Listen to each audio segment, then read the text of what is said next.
Okay, so we are continuously going to explanations from the morning class.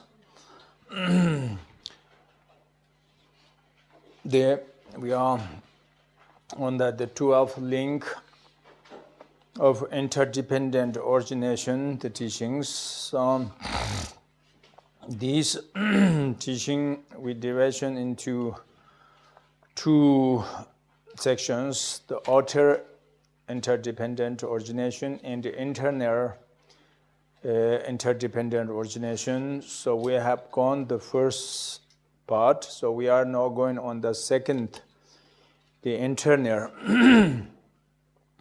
And this again we can division into this 12 interdependent originations.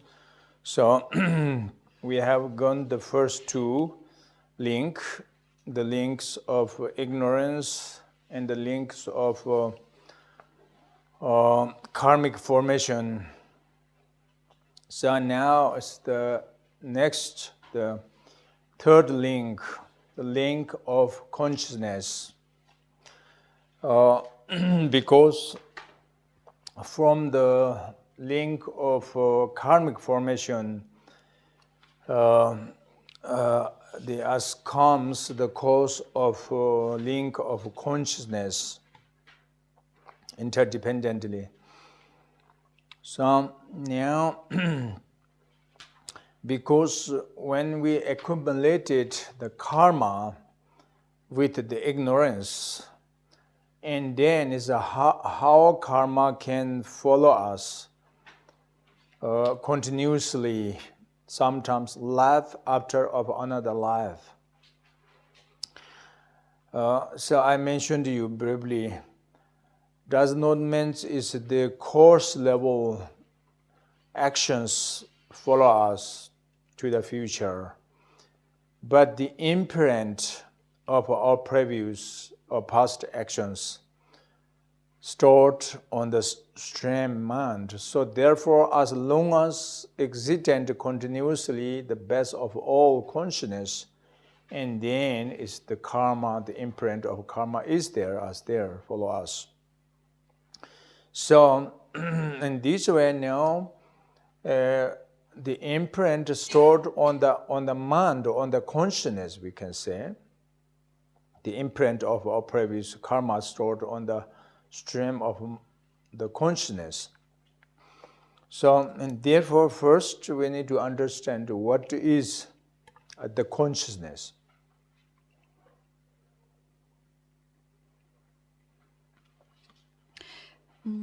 Ora abbiamo detto che la spiegazione dei 12 anelli è divisa in due sezioni, la parte che riguarda l'origine interdipendente esterna e l'origine interdipendente interna. Noi abbiamo quindi iniziato a trattare della seconda e abbiamo parlato dei primi due anelli, l'ignoranza e le formazioni karmiche.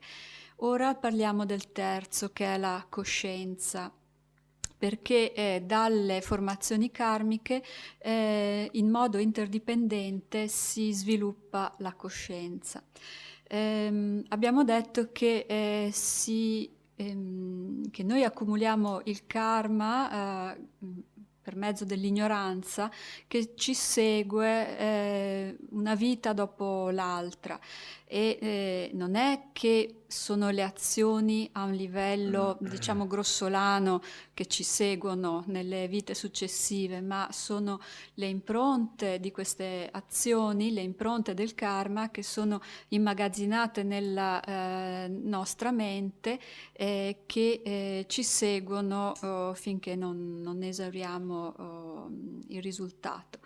Quindi le impronte karmiche sono immagazzinate nella nostra corrente di coscienza e dobbiamo capire che cos'è esattamente. So consciousness meant is, I mentioned maybe the past time, the clarity awareness is the characteristics of our consciousness. Means is the clear and knowing. So the definition of our mind is clarity and awareness, or clear and knowing. So this clarity awareness comes from past life, and this clarity awareness consciousness going to the life after of another life. So this kind of consciousness, not the coarse level, we're talking the subtle level. Because the coarse level consciousness, we can division into this 6 kind of different consciousness. Everybody, we have, like the human being, we can have the 6 kind of different consciousness, which is the eyes consciousness, air consciousness, nose consciousness, tongue consciousness, and the skin, the body. And then mental consciousness, that is with a 6 sensors consciousness, but that is a coarse level. So the karmic, the imprint is not stored on this coarse level 6 consciousness, because the source, the 6 sensors consciousness is very permanent, very impermanent, very changeable. So when you falling sleeping, and then also it's exhaustion. And when we fainting, some happened accident, and then also there's no function of this coarse level 6 consciousness. And then when as, for example, on coma, and long time, and then also have no function of this 6 senses consciousness.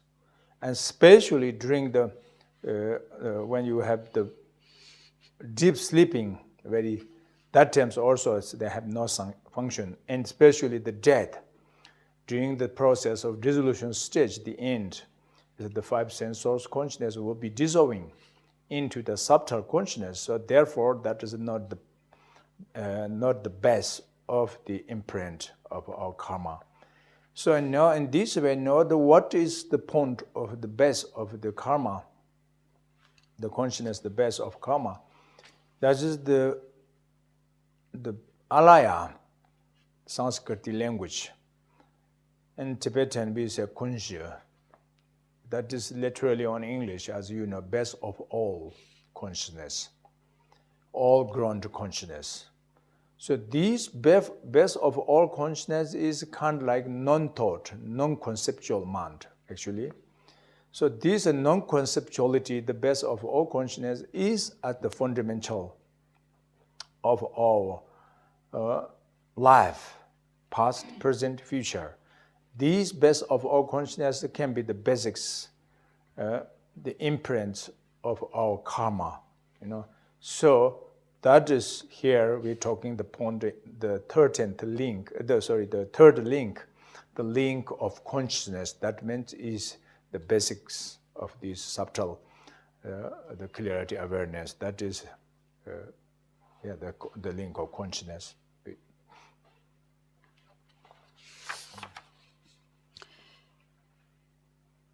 La coscienza di per sé è chiarezza, luminosità e consapevolezza. La mente per natura è detta chiara e conoscente, ovvero dotata di chiarezza e consapevolezza. È questo il livello della mente che continua da una vita all'altra, che manteniamo dalle vite precedenti e che prosegue nelle vite successive. Non è il livello grossolano della coscienza che poi corrisponde alle 6 coscienze sensoriali, perché quel livello grossolano in realtà è estremamente mutevole, impermanente, cambia. Le 6 coscienze sensoriali sono la coscienza dell'occhio, dell'orecchio, della lingua, della pelle e la mente. E questo è il livello che però in certi momenti della vita può non essere più funzionale, per esempio quando si sviene, quando si dorme, quando per esempio si è in coma.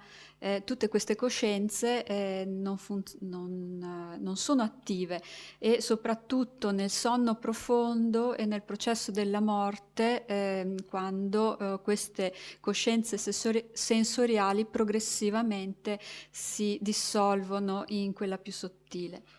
Il punto fondamentale per capire questa coscienza sottile è che questa è la coscienza che è alla base del karma. È in questo livello di coscienza che sono depositate le impronte karmiche. E infatti in sanscrito si chiama alaya e in tibetano è l'equivalente della nostra espressione coscienza base di tutto o coscienza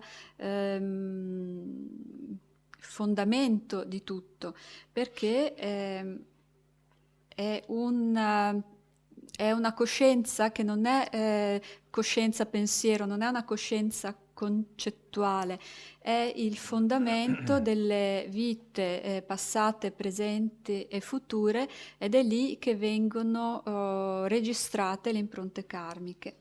Quindi questo terzo anello è la coscienza, che a sua volta è chiarezza e consapevolezza. So this kind of the consciousness, again, we need to understand there's 2 different kind of aspects of the link of consciousness. One is the projecting consciousness, one is projected, the resultant consciousness. There's 2. One is can be like cause, the causal consciousness, the projecting.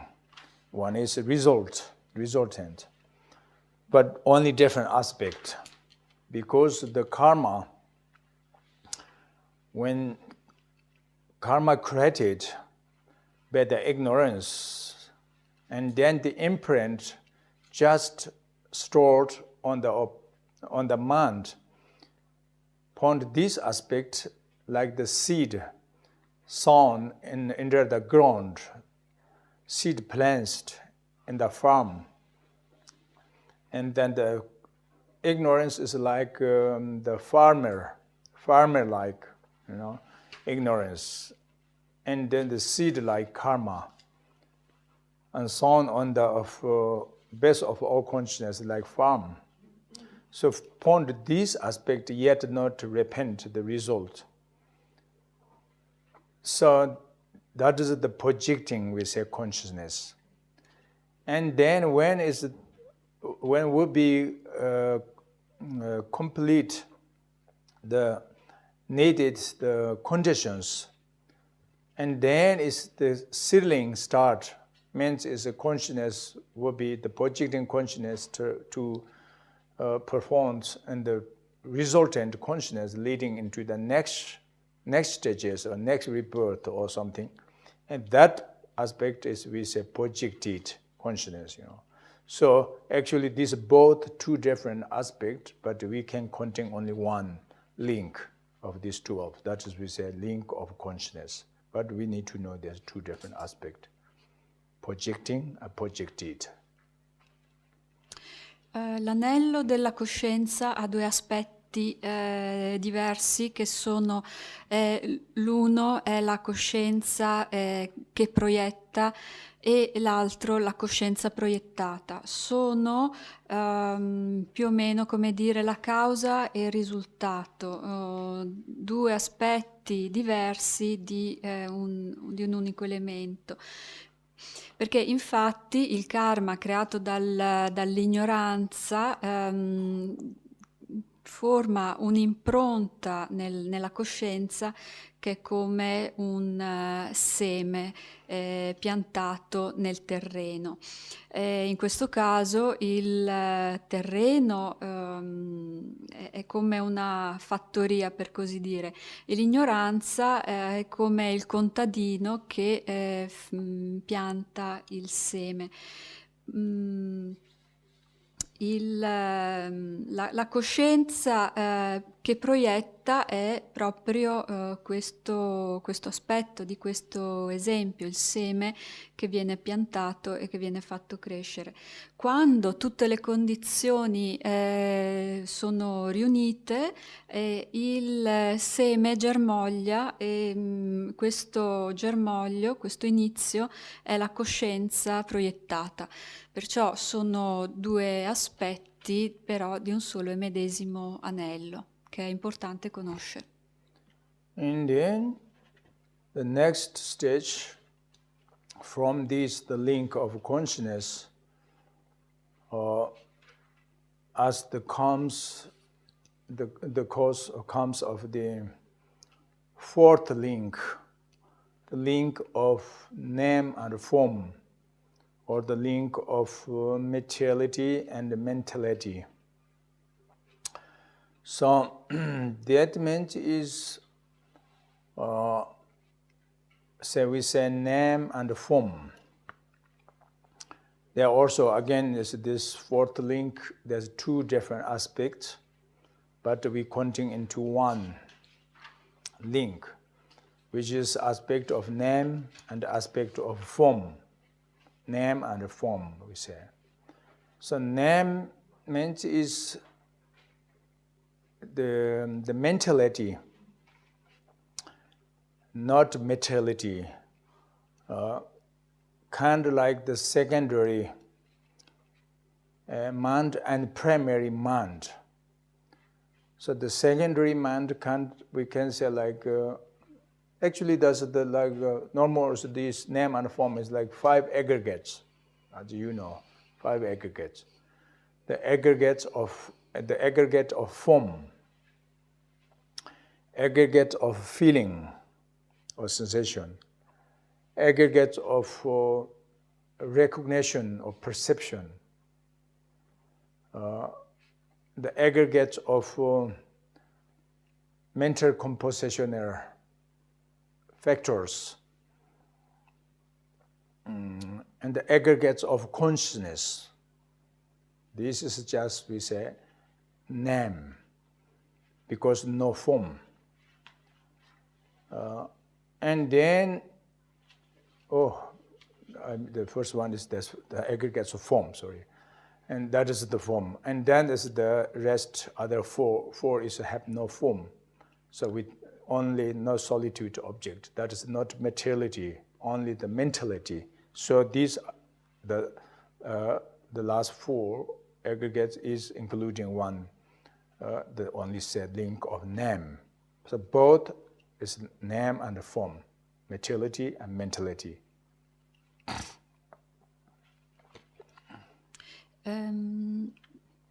Il successivo è il quarto anello che deriva dalla coscienza e il quarto anello è il nome e forma, ho detto anche l'aspetto l'aspetto materiale e l'aspetto mentale. Anche in questo caso, nell'unico anello nome e forma, gli aspetti sono 2, per l'appunto nome e forma. Il nome indica l'aspetto mentale, mentre gli altri sono i 5 aggregati, cioè l'aspetto materiale. Dunque abbiamo nei 5 aggregati sono compresi forma, sensazione, percezione, fattori di composizione mentale e coscienza. Gli ultimi 4 corrispondono al nome. Il primo, per l'appunto forma, corrisponde all'aspetto forma.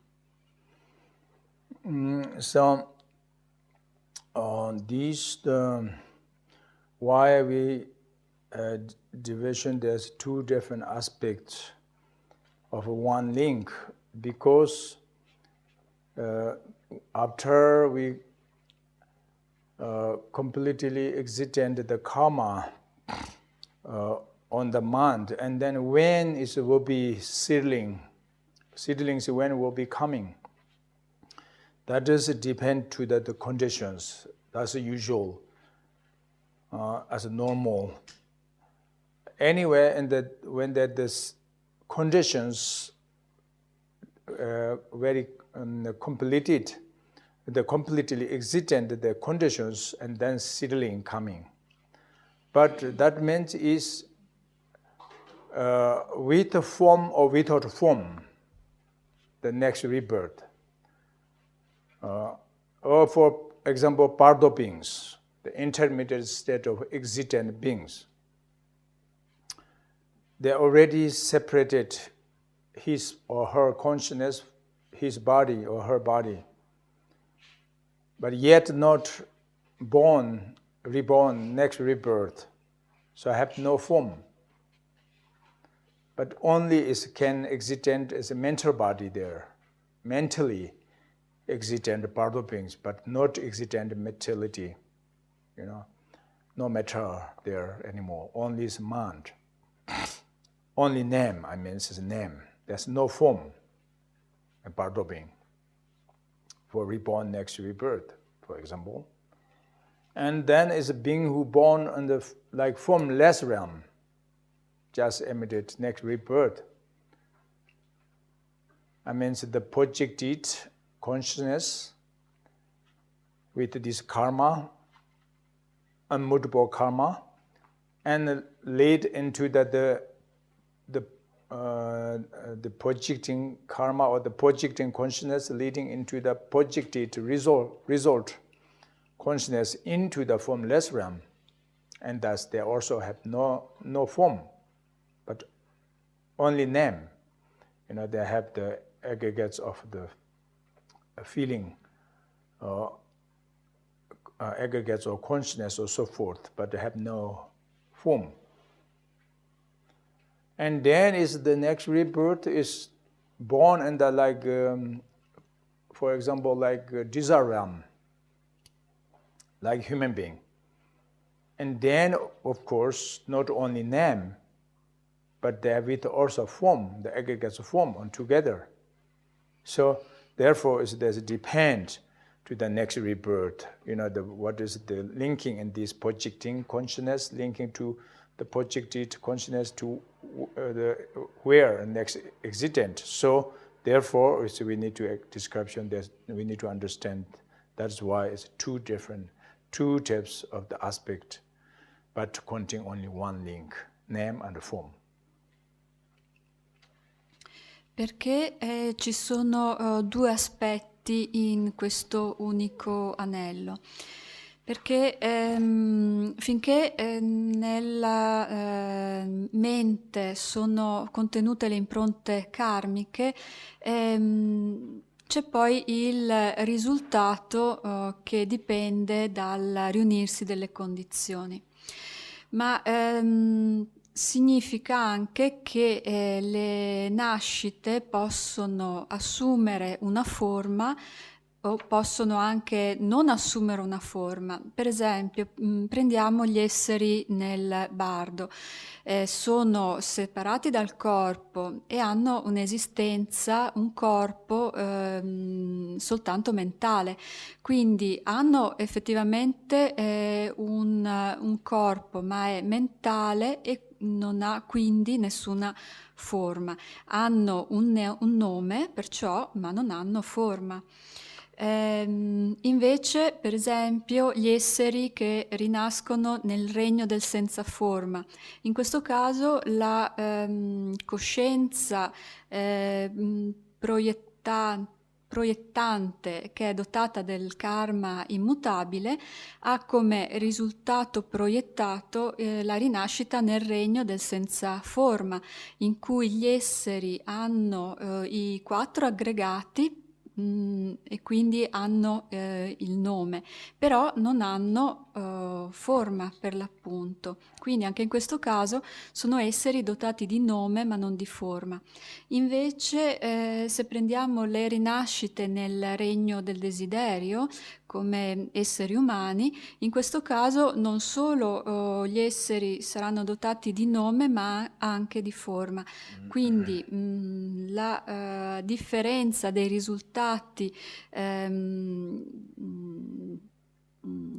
determinati dalla coscienza proiettante e dalla coscienza proiettata hanno questi due lati diversi dell'avere o non avere il nome e la forma, e quindi li suddividiamo in due pur essendo un unico anello. Then, from this, the link of name and form, and performing or the comes, from this is the cause, as the cause, and comes the fifth link of these 12, which is the sense source, sense sources or sense base, the link of sense source. So this is the link of sense source. For example, the next rebirth is into like a human being. Then we can division into this six kind of different sources. The six sense source faculties, we can say, or six sense source faculties, which is eyes faculties, eyes sense source faculties, air sense faculties, nose, tongue, and the physical, the second, the five sense source faculty, and on top, the last, the mental sense source faculty. This total, the six sense source faculties, if the human birth, for example.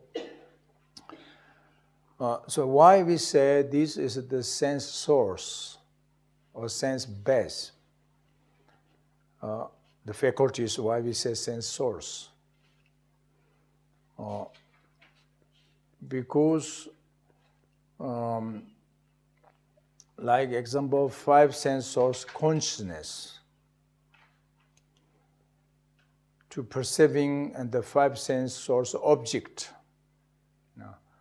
So, but the interdependently can exist the five sense faculties, the five sense, the consciousness.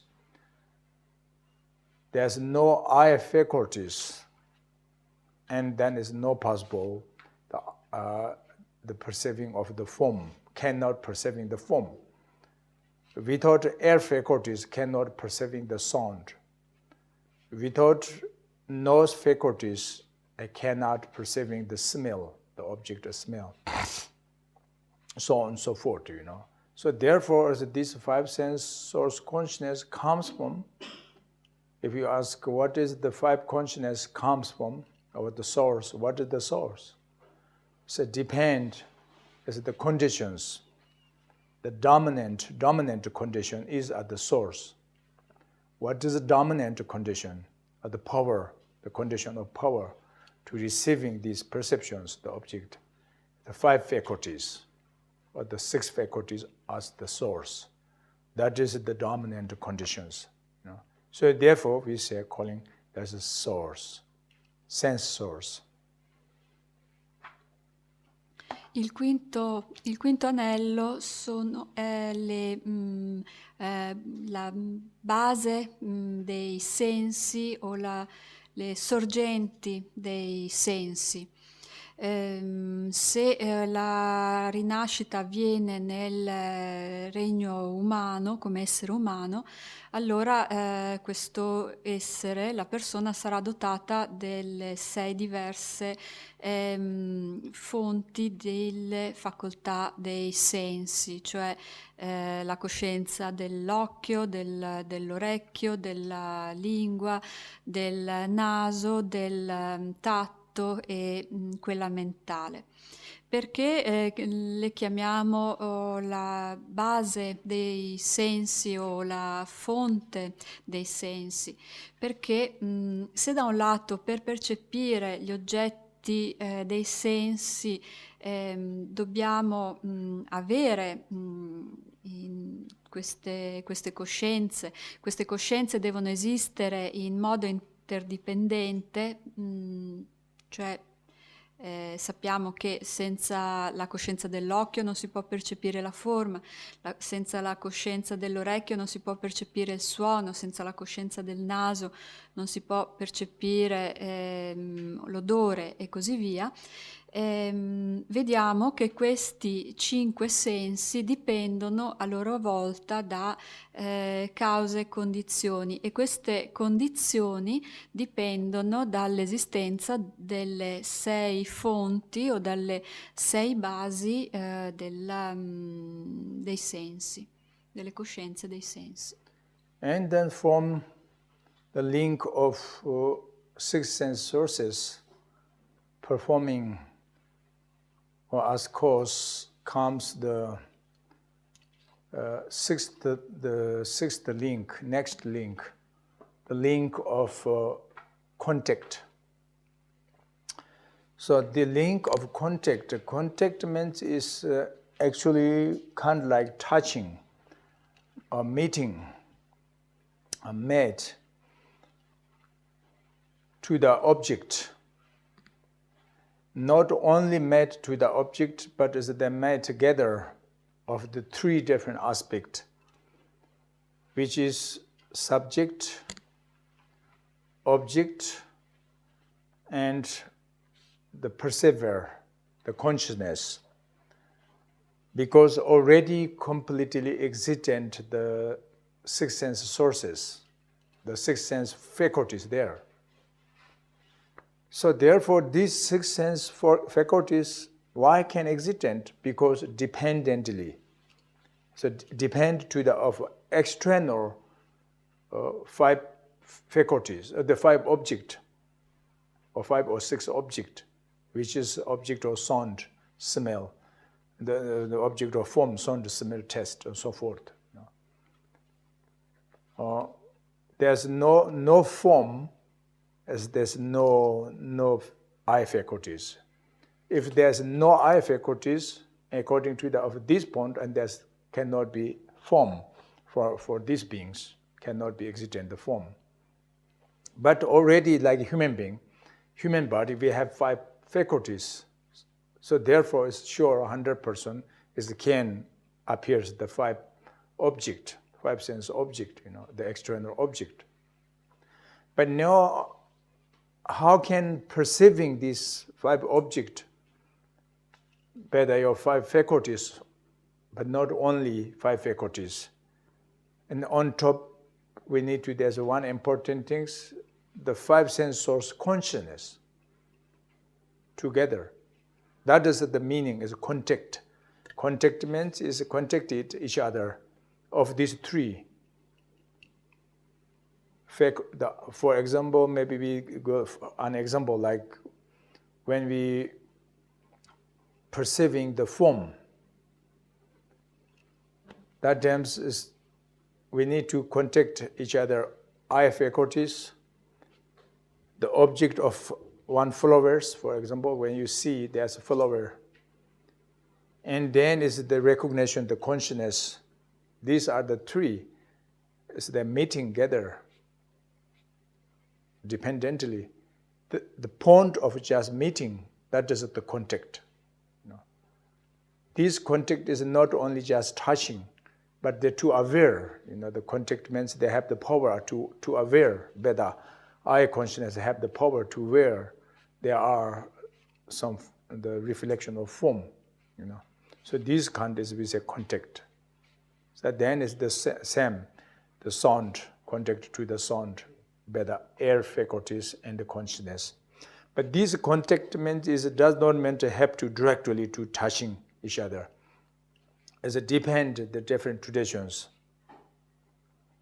For example, in Buddhism, or Vipassana school explanations, they believe the faculties, the eye faculties, for example, must be contact to the reflection of object of the form, must be contact, directly. But according to the Sutrantika school of Buddhism, and then not necessarily to contact each other. Only just the reflection, the aspect of the object can appear on the faculty, eye faculties, or on the of mind, the eye consciousness. But the object is always a heading. It's a heading phenomena. Heading phenomena. So first, there are gathered three aspects: object, subject, and the consciousness, but they cannot perceiving. They cannot recognize. And the second moment, when they recognize that time's only the aspect of the object, the reflection of the aspect of the object, not the real one, So anyway, rather doesn't matter. You can perceiving the directly or indirectly, but we need to contact, first the point. So these countries we said the link of contact. Dal quinto anello deriva il sesto, che è detto contatto. Contatto nel senso sì di toccare, ma anche nel senso di incontrare un determinato oggetto di percezione. E non solo, ma il contatto richiede tre elementi: un soggetto, un oggetto e qualche cosa che lo percepisce, cioè la coscienza. E la coscienza è quella che comunque è costituita dalle 6 coscienze dei sensi, che siccome appunto nel caso per esempio dell'essere umano sono già presenti in precedenza, possiamo affermare che il contatto comunque avviene sempre. Se non ci fosse questa interdipendenza tra l'oggetto e le coscienze dei sensi, non sarebbe possibile nessuna percezione, perché comunque entrambi esistono in modo interdipendente, nel senso che se non ci fosse la forma non ci sarebbe neppure la facoltà della coscienza dell'occhio. Se non esistesse qualche cosa che emette un suono, non esisterebbe nemmeno la coscienza dell'orecchio. Quindi i diversi oggetti appaiono grazie ai 5 sensi, ma viceversa anche i 5 sensi esistono in maniera interdipendente rispetto agli oggetti, e questo in generale è il significato di contatto, perché comunque il contatto ha anche un significato di consapevolezza, perché si verifica grazie anche alla consapevolezza. Non è necessariamente un contatto diretto, un toccare direttamente l'oggetto. Su questo le tradizioni buddiste sono molteplici e hanno punti di vista anche molto diversi fra di loro, dipende dalle singole scuole. Per esempio la scuola Vaipassika sostiene che la facoltà dell'occhio, per esempio, le facoltà dei sensi hanno un contatto diretto con l'oggetto in qualche modo. Invece la scuola sautrantica sostiene che il contatto non si verifica necessariamente in modo diretto, ma che l'unica cosa che può essere appresa è il riflesso dell'oggetto, quindi l'oggetto in sé sarebbe sempre nascosto alle coscienze, e si parla di fenomeni nascosti, e solo il riflesso di questi oggetti può essere colto dalle coscienze.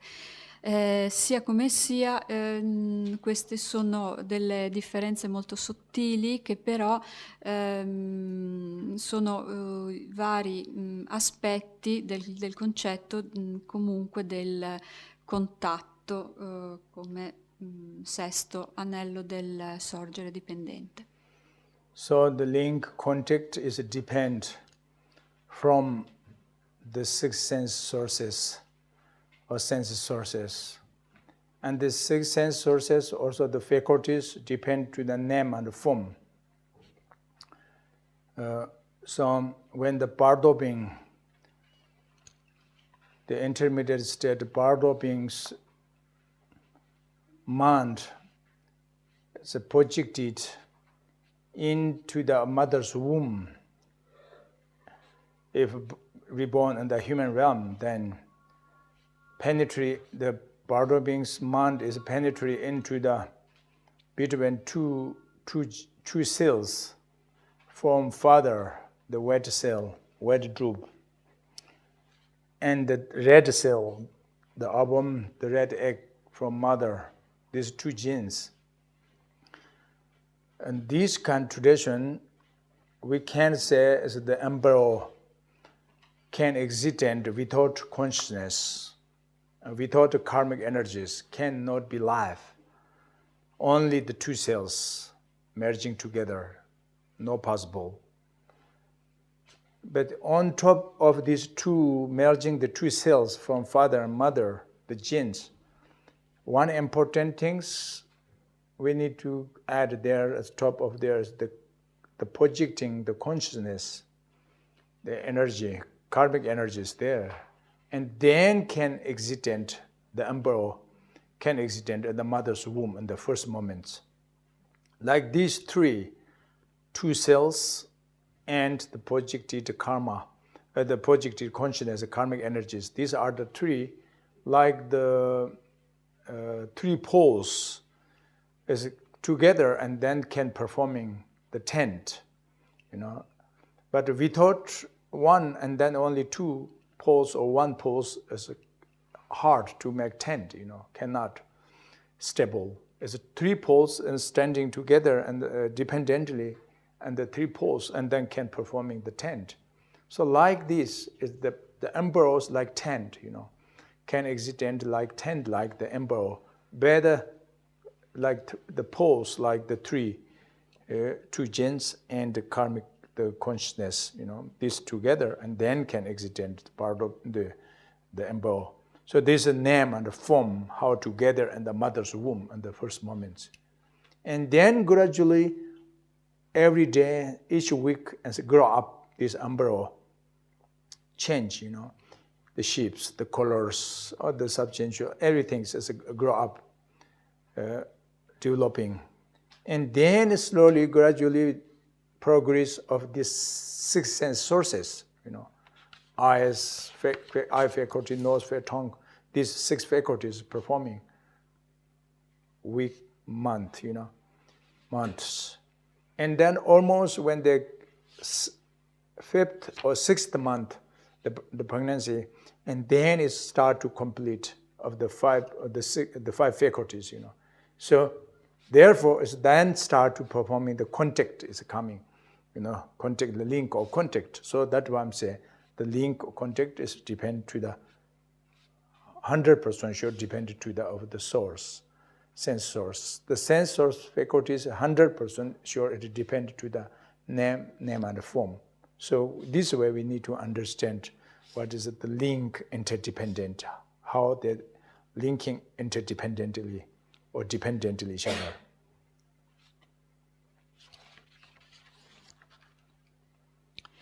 Perciò il contatto, come abbiamo detto, dipende dalle 6 fonti delle facoltà sensoriali che a loro volta dipendono dal nome e forma.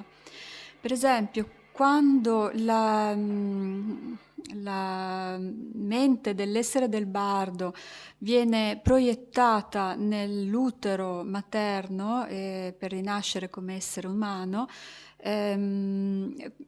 e a questo punto intervengono i due cosiddetti sigilli, cioè la goccia bianca del padre e la goccia rossa della madre, e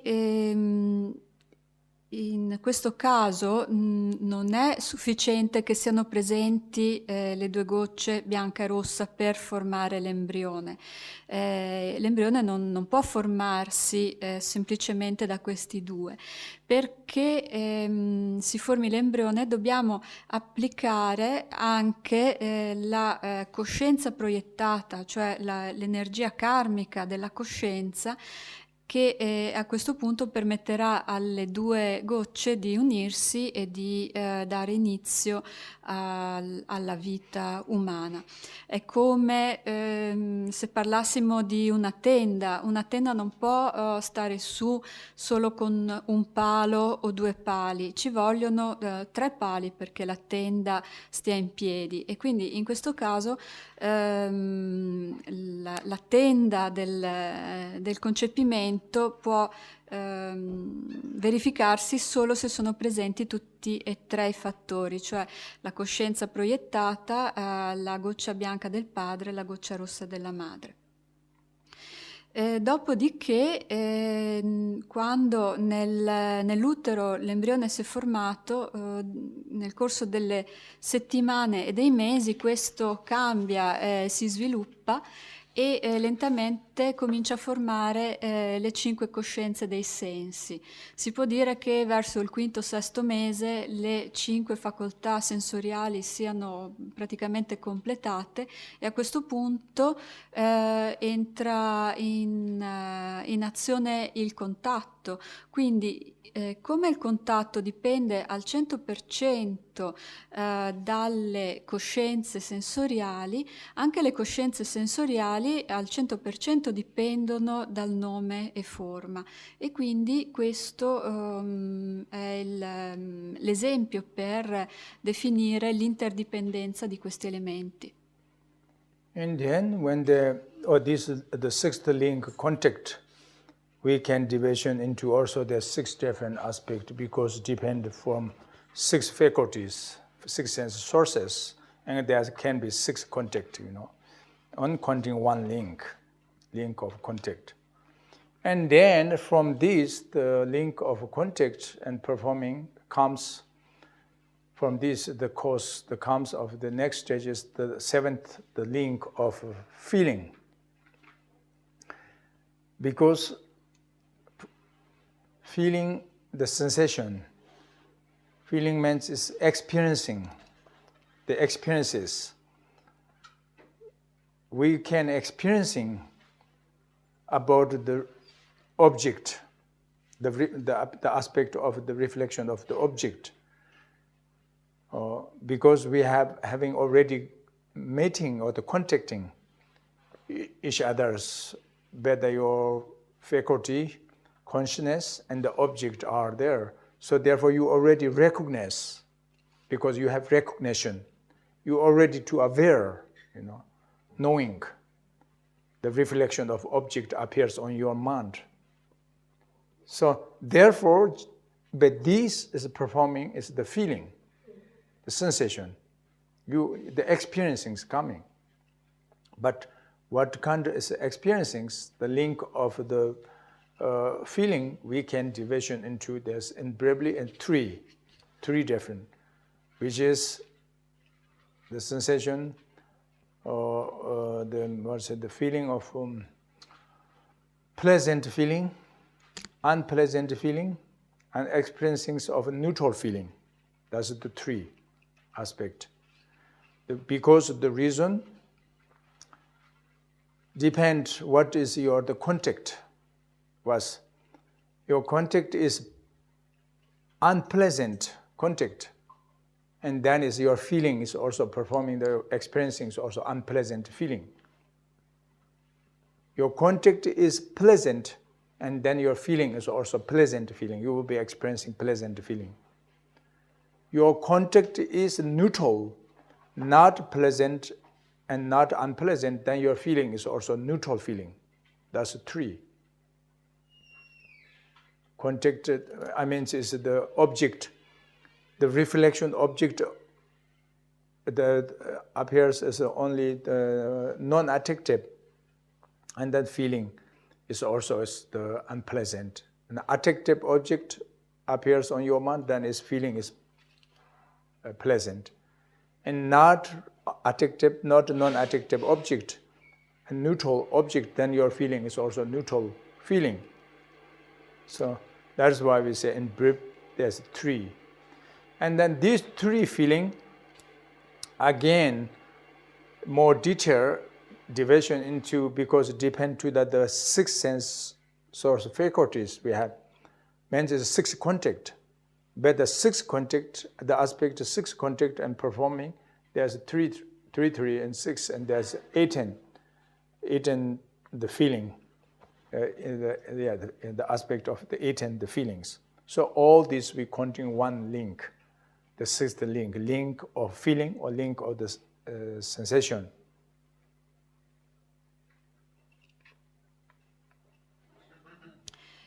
Dal contatto deriva il 6º aspetto dal contatto deriva il 7º aspetto, che è la sensazione, che significa anche esperienza. Noi sperimentiamo il riflesso dell'oggetto grazie al contatto, e da qui ne deriva un riconoscimento, una consapevolezza che è il riflesso di questo oggetto che appare nella nostra mente e costituisce la sensazione. La sensazione ha a sua volta 3 diversi aspetti. Può essere piacevole, spiacevole o neutra. E questo dipende ancora una volta dal contatto. Da un contatto spiacevole ne deriva una sensazione spiacevole, da un contatto piacevole è una sensazione piacevole, da un contatto neutro una sensazione neutra.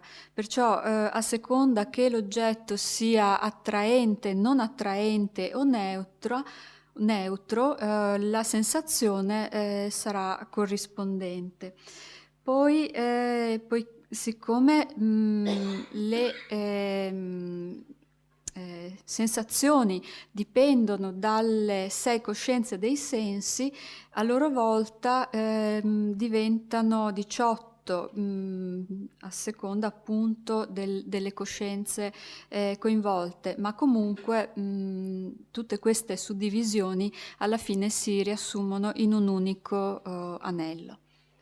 And then from the link of feeling, as the cause comes of the next link, the 8th link of craving.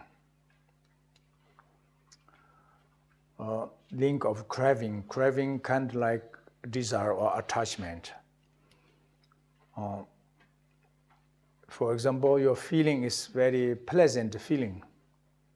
Then it's the craving to this, you have very strong feeling, you want to keeping this continuously, this feeling, the pleasant feeling, you have desire to connecting or to keeping, to holding continuously this kind of object, this kind of feeling, this kind of recognition. And then when there appears as an unpleasant feeling, then still you can craving, but this craving, the desire to the fear of this feeling, means is you want to wish to separate, you want to freedom from this unpleasant feeling. There's also desire to freedom from this feeling, the craving of fear, we can say. And then is neutral feeling, not pleasant, not unpleasant, and then also still we can say craving to continuously keeping the neutral feeling existent sometimes, you know. So anyway, so that is the link of craving and can division into these three different aspects. Dalla sensazione deriva l'ottavo anello, che è la bramosia o la sete, che corrisponde in un certo senso al desiderio attaccamento, perché provando una sensazione piacevole nasce la bramosia, la sete di mantenerla indefinitamente, il desiderio di trattenere questa sensazione, oggetto o riconoscimento piacevole. Anche nel caso di una sensazione spiacevole nasce poi la bramosia, ma una bramosia dettata dalla paura, quindi una bramosia di separarsi, di allontanarsi da questa sensazione e di essere liberati da essa. Nel caso poi infine di una sensazione neutra, anche in questo caso sorge una bramosia, una sete di prolungarla, di mantenerla continuamente e di trattenere questa sensazione che non è né piacevole né spiacevole. Perciò l'anello è uno solo e anche in questo caso ha tre aspetti separati. So this craving, again, another aspect, we can say three different cravings. Craving the attachment, desire to the of desire realm. Craving to the of form realm. The aspect craving to the formless realm, which means is attachment to the external sense pleasures, five sense pleasures object. That means is linking into the desire realm, future birth, coming, next rebirth, linking into the desire realm, because we have craving to the desire realm, to the external pleasures object, the coarse level, five sense pleasures object. And even if free from attachment to the of external pleasures object, but not yet freedom, not yet free, the attachment, the craving to the internal enjoyment of the meditative concentrations, and then this linking into the craving into the form realm. For example, the meditative concentration, the attachment to the clarity, meditative concentration, attachment to the blissness. So these kind of cravings linking into the craving into the of a form realm. And then is meditative concentration with of the craving into the of the non-conceptual, non-thought. This immutable karma leading into the of formless realm. So that is means is a craving into the formless realm. So there's three different aspects: desire realm, formless realm. The craving from the desire realm, formless realm.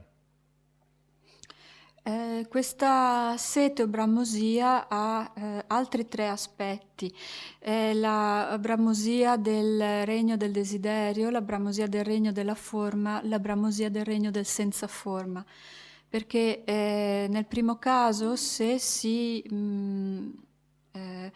ha una sete, una bramosia di oggetti, di piacere dei cinque sensi, allora si rinascerà nel regno del desiderio.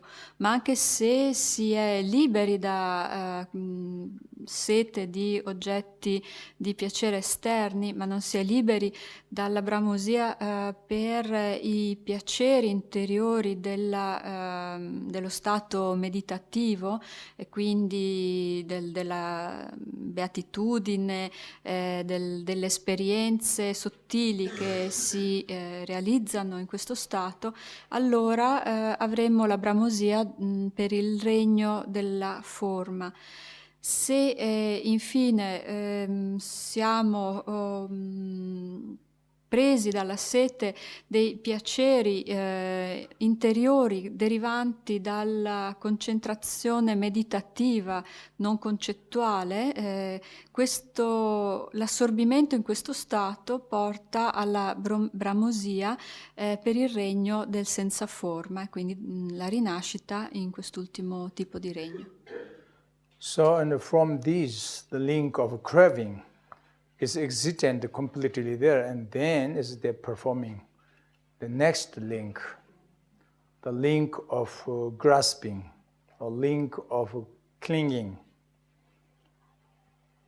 So grasping or clinging, because, for example, when you have very attachment to the, like they give example, maybe understand, like an animal, monkey, a hungry monkey,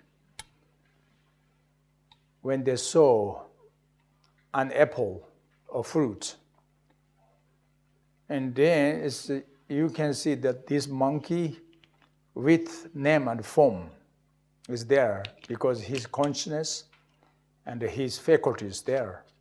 The name and form is there, like link of name and form. And then if name and form is there, and that means is the sources, sense sources is there.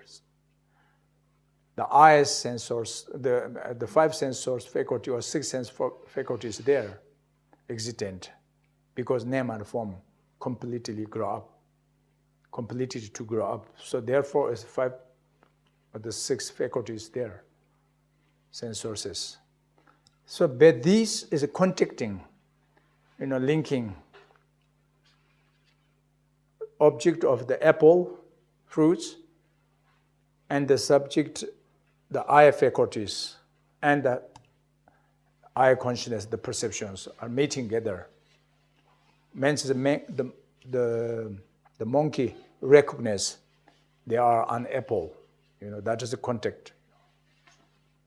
Then cannot stop, just recognize. Is it just when they recognize, they're perceiving there's one pleasant object there, and then what is coming? Feeling. He feel this sensation. The feeling is very comfortable. Means it's the pleasant feeling, because the object is very pleasant for him. Therefore, it's craving. The attachment is very strong. Desire to want to pick up of this fruit. Not enough only just, desire, attachment, craving of this apple fruit. But he cannot stop, because next link, but this craving performed the ninth link, grasping, because the monkey to jump on the tree and pick up the fruits. That's the grabbing, or grasp. That is a grasp, we can say, a clinging. He want to eat this. He want to take out from the tree, because craving is very strong emotion. So this is all is interdependent. Means is why coming the grasping, he pick up the fruits, because it's a cravings there. So why have craving? Because it's the strong, the feeling, the sensation, very sensitive, the feeling of the enjoyment, desire is there, but the feeling. Why coming this feeling? Because they're already meeting, contact, the pleasant object, apple, faculties, and consciousness are the three meeting. Why these three meeting? Because it's a completely to grow up the the six faculties, the eye faculties. Because why is there's completely completed to grow up the faculties? Because name and form, so on and so forth. So this kind of all is the meant is a dependent, interdependent. The link of interdependent, so we say dependent origination. So that's why there's grasping will be performed existent, the link of grasping or the clinging, the ninth link. Dalla sete o bramosia deriva l'anello successivo, che è l'afferrarsi. E per fare un esempio pratico di questo tipo di attaccamento che si sviluppa in modo interdipendente, prendiamo per esempio un animale, prendiamo una scimmia affamata che vede un frutto, che vede una mela. Quindi abbiamo la scimmia, cioè il nome e forma, che è presente con la sua coscienza, con le sue quindi 6 facoltà sensoriali. Ha un contatto con l'oggetto, cioè la mela, nello specifico, per esempio la sua facoltà della vista entra in contatto con questo oggetto. Da qui, in modo assolutamente irrefrenabile, cioè la scimmia non può fermare questa percezione, questo riconoscimento piacevole dell'oggetto. Perciò da questo riconoscimento deriva una sensazione piacevole e da questa sensazione piacevole deriva la bramosia per questo oggetto. Per cui senza poter dominare queste reazioni, la scimmia vuole immediatamente raccogliere la mela ed è qualcosa che non può fermare. Da qui a sua volta nasce l'afferrarsi e nello specifico fare l'azione di raccogliere la mela. Quindi, siccome la bramosia è un'emozione molto forte, dà origine all'afferrarsi, al far presa sull'oggetto piacevole. Ma questa bramosia da dove deriva? Deriva da un sentimento, da un'esperienza di desiderio, che a sua volta deriva dall'entrare in contatto con l'oggetto, dall'incontrare l'oggetto, che a sua volta deriva dalle 6 facoltà sensoriali, che a sua volta derivano dal fatto che esiste un essere con nome e forma e così via. Da qui risaliamo all'indietro per mostrare la relazione interdipendente tra tutti questi fattori ed è chiaro il loro legame, la loro correlazione. And then is can excitant the apple to that monk, not monk, sorry, the monkey, can have the excitant, the apple, because by the grasping, very strong grasping, and then he can pick up the fruits. So he had this excitant, having the apple fruit. Similarly, if we have excitant completed the craving, the grasping, and their grasping is there, and from the link of grasping as cause comes the 10th link, the link of excitant. Means samsara, excitant of desire realm, or will be can excitant of a form realm, or will be can excitant of formless realm, or will be the becoming of a desire realm, or becoming form realm, or becoming the formless realm. Because grasping and the craving is enough strong. So kind of like the craving and the grasping is like condition. I mentioned before the seed. Karma is like seed. And then it's the ignorance is like farmer. And the seed is sown on the farm like of the consciousness. So now when a seedling is coming, I mentioned it before, name and form, but need very strong conditions to develop, to germinate this seed or to developing. So what is very important one, the strong conditions is the craving is one. the emotional craving, negative emotional craving, and the grasping.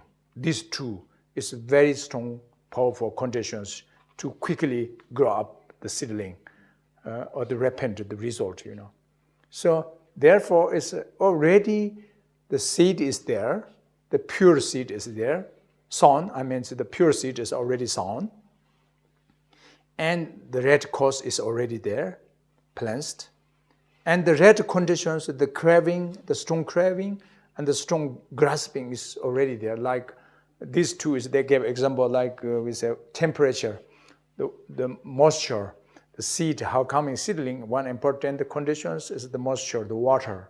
We need water, sepa, and the craving is like water. And the grasping is like we say fertilizer, like fertilizer, the condition, how quick coming the seedling. So these two is very important. So already this needed seed, karma, already sown, and the condition, the craving, grasping is there, and therefore it's done. There's no just automatically cannot be exhaustion, cannot be disappear. It must be performing the existent there. So that is the 10th link is with existent. But here one thing we need to clearly understand, the existent actually that is not fruits yet, not yet the fully repent of the existent, but is nearly, very nearly to, completely nearly to approaching the fully repent result, because I mentioned you, the cause is already there, completed, and the conditions already there, the strong, the craving and the grasping is there. So therefore, is this kind, the cause, the projecting, or the achieving cause is existent there. Existent means it's almost same like the existent, the repent result.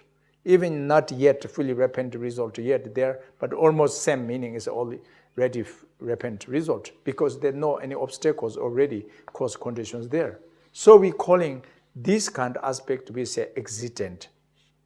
That existent is we calling fruits name to the cause. Fruits name. Actually, existent is the fully repent result is existent, but yet not fully repent. But still we can call, say, existent. That is, we say, from fruits name, can call to the cause, because the cause is almost is a completely repent, So this is the existent. The link, 10th link of existent. So again, it can be, there's depend 3 realms, can be existent of desire realm, can be existent the aspect of a form realm, and can be the aspect of existent the formless realm. Because where is next rebirth, immediate next rebirth, and the desire realm that depends is aspect of desire, the existent of desire realm. If immediate next rebirth and form realm, and that is existent of form and the formless, so on.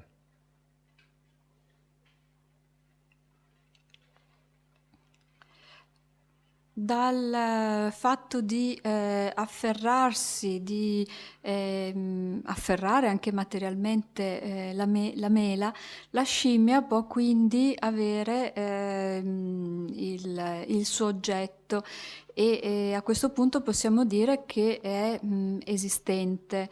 Quindi l'anello successivo è quello dell'esistenza, che corrisponde ovviamente al fatto di essere nel samsara, perché in effetti da dove derivano i regni del samsara? Derivano dall'afferrarsi, e come abbiamo detto prima, se il karma è il seme che viene piantato nella coscienza, poi con le condizioni potenti e appropriate questo seme alla fine germoglia. Quindi le condizioni appropriate per far germogliare questo seme karmico sono uno, la bramosia, e l'altro l'afferrarsi. Le condizioni per far maturare il frutto karmico sono quindi queste, perché da un lato c'è il giusto terreno, c'è il giusto seme e poi ci sono le giuste condizioni, che sono un po' come l'acqua e la temperatura per far sì che la piantina possa nascere. Perciò è un processo automatico, si sviluppa tutto questo in maniera completamente automatica ed è molto importante anche capire che anche se con esistenza non definiamo già il frutto completamente maturato a livello karmico, siamo già molto molto vicini al raggiungimento del risultato, perché le condizioni sono presenti e la risultanza di questa azione è praticamente già quasi conclusa. Quindi il risultato pienamente maturato è la vera e propria piena esistenza, però questo aspetto è vicinissimo a questo punto e quindi lo chiamiamo già esistente, l'anello interdipendente dell'esistenza. E come sempre anche in questo caso i reami in cui questo può avvenire sono tre, cioè il reame del desiderio, della forma e del senza forma, a seconda di quello in cui l'essere prenderà rinascita. So the ninth link, grasping, I'm sorry, I was missing one, a little bit different definitions. The grasping, the ninth link of grasping or the clinging, we can also division into, there's four tips, different aspects of the grasping, which is grasping to the pleasures object or pleasant object, grasping to the view, room view, and grasping to the deluded of morality contact as supreme contact, and grasping to the self. So these four, we can division into this. The ninth link, grasping, can division into. We need to understand there are four tips, different aspects. So first one, grasping to the pleasant object. This I mentioned to you before. The craving, similar, the craving, because you are craving to what, which object, and that is performing the grasping also to this object. So especially is in the desire realm, we have strong craving to the external five sense pleasures object, and then is your grasping also is to the five sense source, the five sense pleasures object. You were clinging to the pleasant form, pleasant smell, pleasant taste, or so forth. That's grasping. The first one, grasping to the pleasant object. And then these, not only for this realm, but as you can also grasping to the internal, the pleasant, mental pleasant feeling, which is the method of concentration. I mentioned it before, clarity, blissness, or non-thoughts, something method of concentration. So if you have craving to them, this kind of method of concentration, then you can also grasp, grasping to the mental pleasant feeling. So anyway, this all is, we say, grasping to the pleasant object. That's one. And the second aspect is grasping to the view. This view is not pure. It's grasping to the wrong view. Follow some wrong traditions. Follow the wrong logic, follow the wrong reasoning, and the misunderstanding. Something holding wrong view. can be many different wrong views, but briefly we can say the following extremes: the wrong view of existent phenomena inherently, or falling extremes, the view of nothingness, something, nothingness, like nihilism and the eternalism. These two, the problems, falling, holding the view. For example, so that this kind of all is the grasping to the view. And the third aspect is grasping for the deluded of conduct as supreme, which meant is they believe that is perfect, excellent morality conduct for liberation, for enlightenment, but actually not. That is not true. They're misunderstanding again. So that we say deluded, grasping to the deluded, the morality conduct as supreme. It's not supreme, but they believe that is supreme. And then the fourth one is grasping to the self. That we mentioned you before, ignorance, same. The grasping to the self. Innate self-grasping, and that means the co-emergent, the self-grasping. That's normal. Even I mentioned before, animals, human beings and animals, no difference. They have the self-grasping naturally. They're grasping to the self, or the person, or oneself.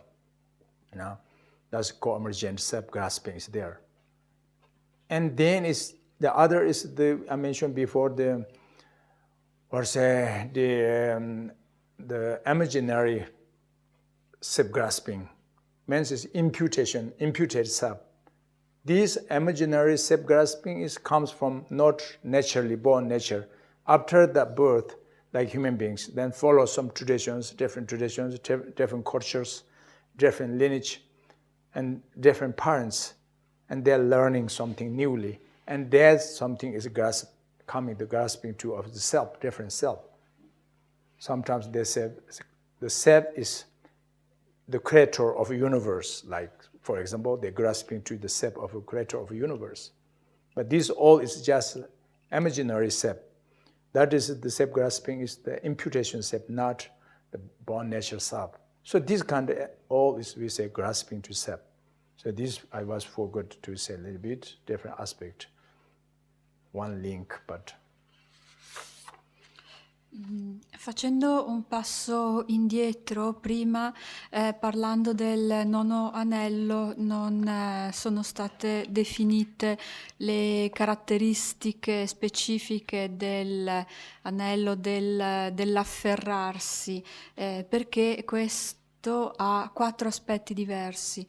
Cioè l'afferrarsi agli oggetti dei sensi piacevoli, l'afferrarsi alle visioni erronee, l'afferrarsi alla condotta morale illusoria come se fosse condotta suprema, e quarto, afferrarsi al sé. Il primo, l'afferrarsi agli oggetti piacevoli dei sensi, che è molto simile a quello della bramosia, si applica soprattutto a noi nel regno del desiderio, perché si riferisce all'afferrarsi, all'aggrapparsi agli oggetti piacevoli delle 5 coscienze dei sensi, quindi gli oggetti piacevoli in quanto a forma, odore, gusto e così via. Però non solo questo, perché come abbiamo visto esiste anche l'afferrarsi agli oggetti interiori, cioè alle sensazioni piacevoli derivanti dall'assorbimento meditativo, quindi le esperienze di chiarezza, luminosità, assenza di pensieri concettuali e così via. Il secondo, l'afferrarsi alla visione erronea o alle visioni impure, significa seguire delle logiche erronee, delle modalità di pensiero sbagliate o scorrette, che possono essere innumerevoli ma si riassumono sostanzialmente in due tipi, cioè l'afferrarsi alla visione erronea dell'estremo dell'esistenza e la visione erronea dell'estremo del nulla, quindi i due estremi dell'eternalismo e del nichilismo. Il terzo è l'afferrarsi alla condotta morale illusoria come se fosse suprema. Questo si riferisce a tutti coloro che ritengono che sia una condotta morale perfetta che porti alla liberazione qualche cosa che in realtà è completamente sbagliato, erroneo e basato su premesse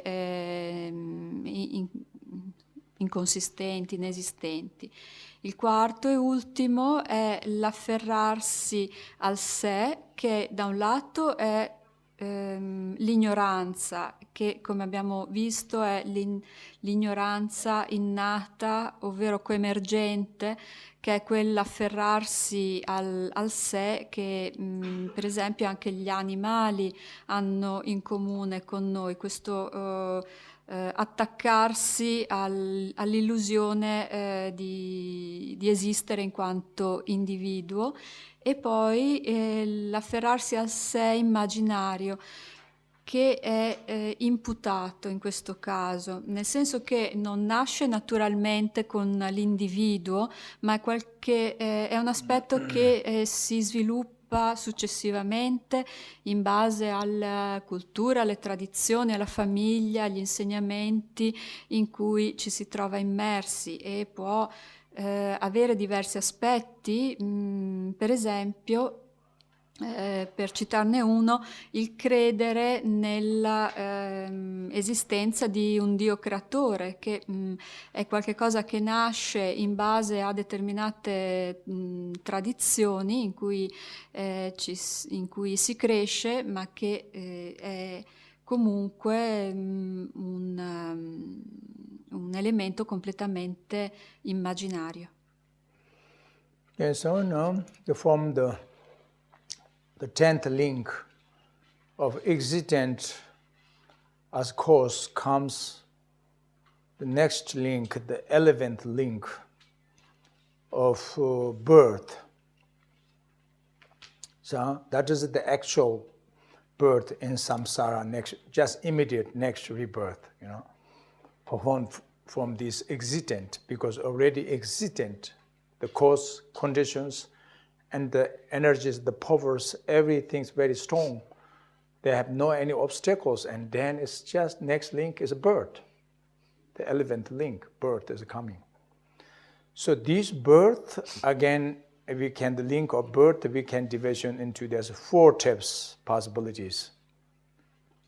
Can be born from womb, can born from egg, can born from the heat, the moisture and the heat or moisture, and can possibilities born from miraculous powers. In this, like formless realm beings, and the bottom of a hell realm beings, these and the bardo beings, also intermediate state of existent beings, they are born from miracle powers, not from womb, not from egg, even not from the moisture and the heat and moisture, not, but the 4th possibilities. But not only those beings, but even a human being sometimes can born by the miracle powers, very rare as fast as possible. And then we know as most of human, 99% is born from womb. This is clear, we can see. And other many beings also can born from womb, mother's womb.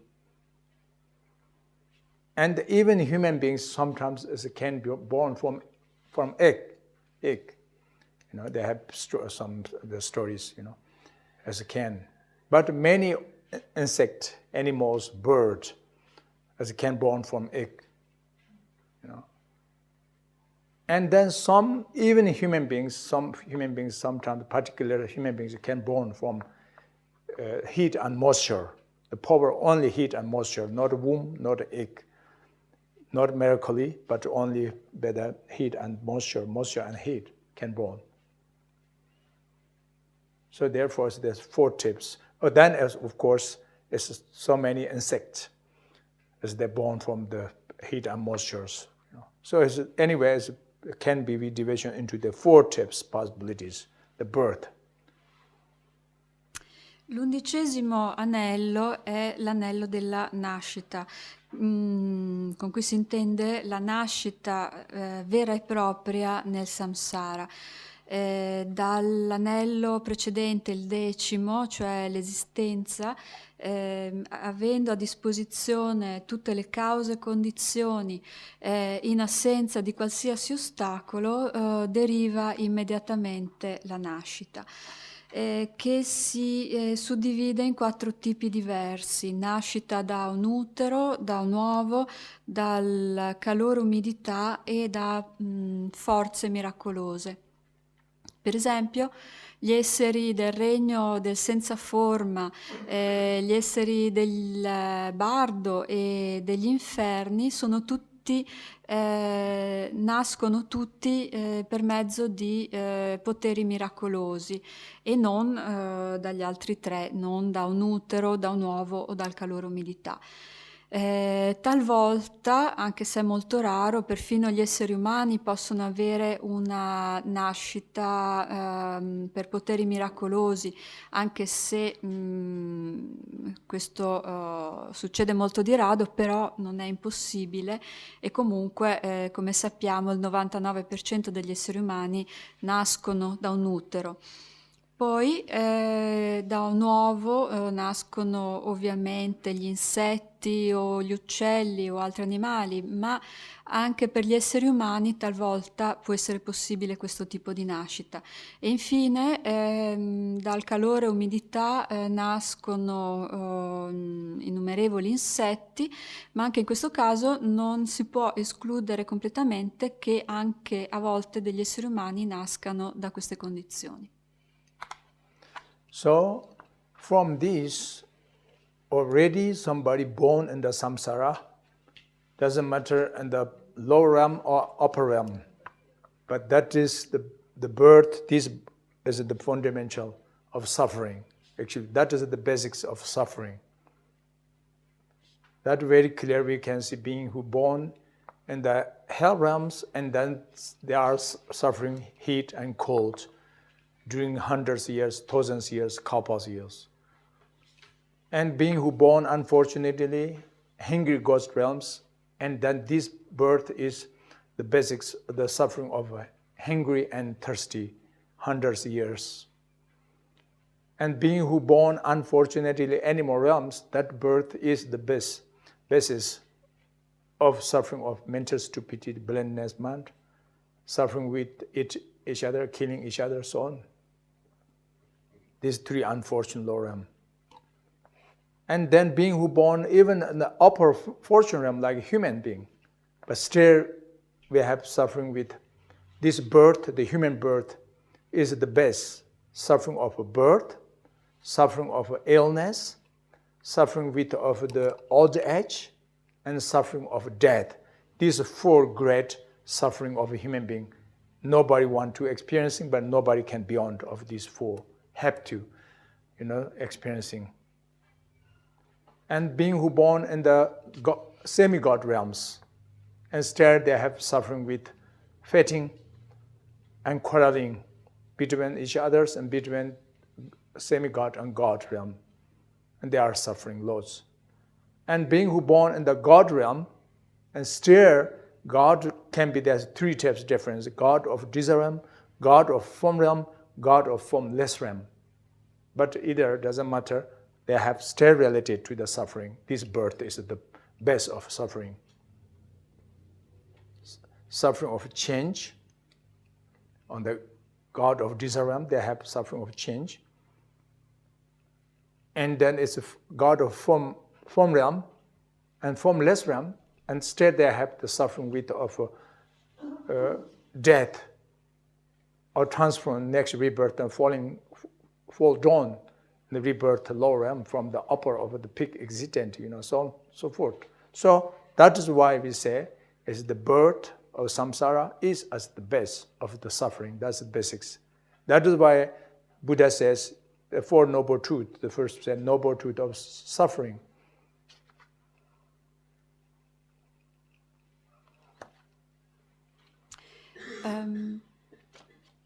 Quindi una volta avvenuta la nascita per un essere all'interno del samsara che si trovi nei reami inferiori o nei reami superiori, in ogni caso questa diventa la base della sofferenza. Perché nei reami inferiori degli inferni si soffre infinitamente per il gelo e l'estremo calore per migliaia di anni, per kalpa interi. Nel regno degli spiriti affamati si soffre la fame e la sete, anche in questo caso per migliaia e milioni di anni, per interi kalpa. Se si nasce nel regno degli animali, questa è la base dell'avere una mente cieca, ottusa, per essere uccisi, sfruttati senza fine. Quindi questi sono i difetti dei regni inferiori, ma anche gli esseri che nascono nei regni superiori hanno altrettante sofferenze, perché per gli esseri umani c'è la sofferenza della nascita, della malattia, della vecchiaia e della morte, 4 sofferenze caratteristiche del regno umano che tutti vorremmo evitare, ma a cui non è possibile sfuggire. Per gli esseri rinati nel regno dei semidei c'è la sofferenza del litigare, lottare e farsi la guerra senza fine a vicenda e anche contro gli dei. Gli esseri nati nei regni degli dei, che sono i 3 regni del desiderio, della forma e del senza forma, hanno comunque la sofferenza del cambiamento, cioè della caduta dopo tempi infiniti da questo stato di somma beatitudine negli stati dei regni inferiori. Quindi in ogni caso la nascita è la base della sofferenza, ed è per questo che il Buddha, quando insegnò le 4 verità dei nobili, insegnò per prima la verità della sofferenza. So that is why the last one, the 12th link of old age and death, 2 different aspects but containing only one link. This comes from the birth, So all these kind of different many sufferings various, but including, and briefly we can say, suffering with of the old age and the death. That's the last one, the 12th link. Then why we counting these 2, only one, but why separate the aspect 2? Because the impermanence, the suffering of impermanence, can division into 2 levels impermanence. One is the coarse level impermanence of continuity and the subtle impermanence of reality. So the edge, the suffering of all the edge is related to the impermanence of the reality, the subtle impermanence of reality, because why we have getting at the edge, the old. When sense just born naturally is getting an order, means it's just first moment, just second, first moment when they're born there, cannot be more longer life, cannot be even existent and more stable. Just shorter and shorter momentarily. You born is something is 1 year old, that means we are 1 year more close to the death. If you are 40 years old, that means you are 40 years more closer to the death, So it's momentarily is closer to the death. That means it's a momentarily change, Our five aggregates, the continuities momentarily change. So that is the impermanence. The suffering of old age is performed by the subtle impermanence of the reality. That's the reality, nature. Nobody can change the nature, And then is the death, also impermanence. That is because the impermanence of life. Our life is changed. But this is the impermanence of course level. Because just say, oh, he died now, or he's still alive, we say. That is very coarse level impermanence. Actually, the reality is the same, momentarily changed, So why coming the coarse level impermanence? Because the subtle impermanence is there. That's the fundamental. So therefore, the coarse impermanence should be coming. But therefore, different aspect, but counting only one. That's the 12th, the last link. Il 12° e ultimo è la vecchiaia e morte.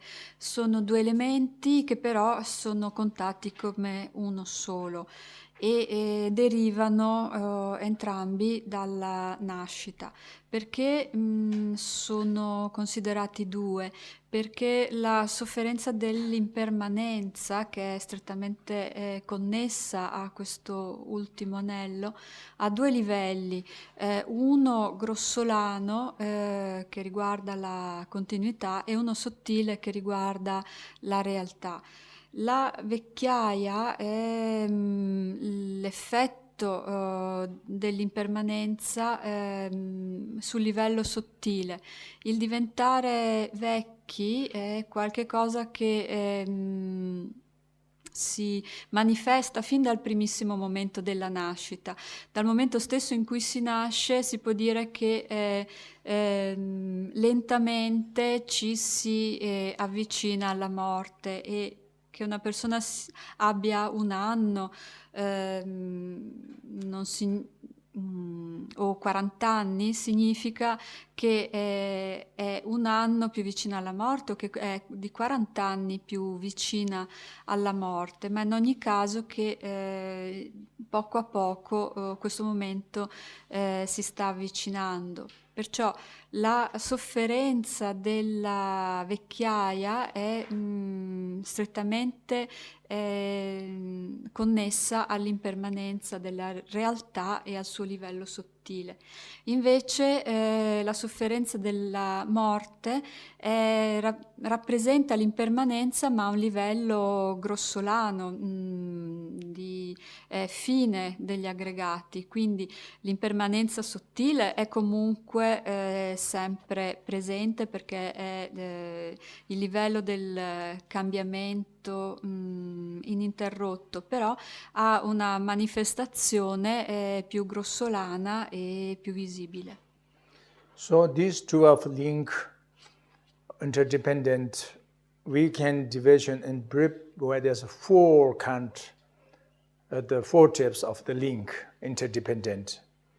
12 we can including the 4 the interdependent origination, which is projecting, the link of projecting interdependent, and the link of projected result, and the link of achieving the cause, the link of achieved result is 4. So which means is first 3 link of ignorance, link of karmic formation, and link of consciousness. These are the 3 contained in one. This is the link of projecting the cause. That's 1. And then from the 4th, name and form, until is the 7th, the feeling. There's another 4 links. The link of name and form, the 6 sense sources, contact and feeling. Yeah, these 4 link is including one of the link of projected result.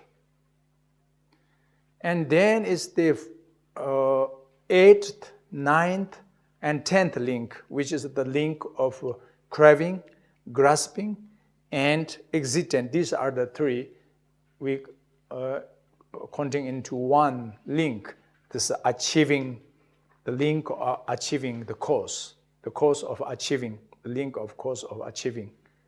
And then the rest are the two, the 11th and 12th, means the birth and age and death. These two is linking the last, the link of achieved result. I 12 anelli del sorgere interdipendente si possono suddividere a loro volta in 4 tipi di origine interdipendente, che sono l'anello del proiettare, l'anello del risultato proiettato, del realizzare, dell'ottenere la causa e del risultato ottenuto. Quindi i primi 3 anelli, cioè ignoranza, formazioni karmiche e coscienza, corrispondono al primo, la causa proiettante, la causa che proietta. Dal 4° al 7°, cioè il nome forma, le 6 coscienze sensoriali, contatto e sensazione, sono l'anello del risultato proiettato.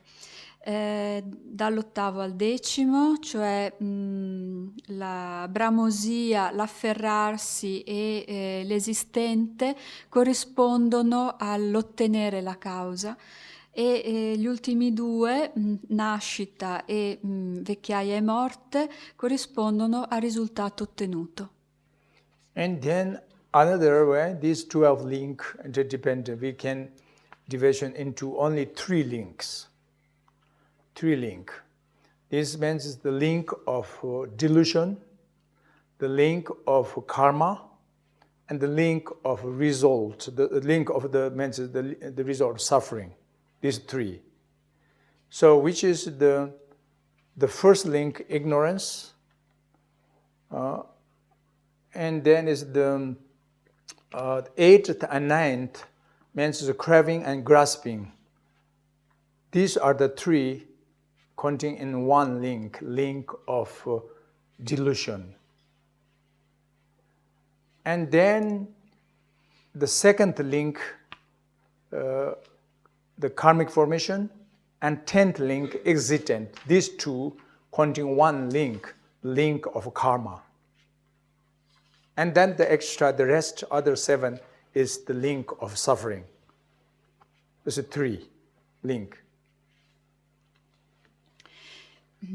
Ulteriormente i 12 anelli possono essere riassunti in 3, che sono l'illusione, il karma e la sofferenza, e abbiamo il primo, l'8° e il 9°, cioè l'ignoranza, la bramosia e l'afferrarsi corrispondono all'anello dell'illusione. Il secondo e il 10°, cioè le formazioni karmiche e l'esistente, corrispondono all'anello del karma, e gli altri 7 corrispondono all'anello della sofferenza.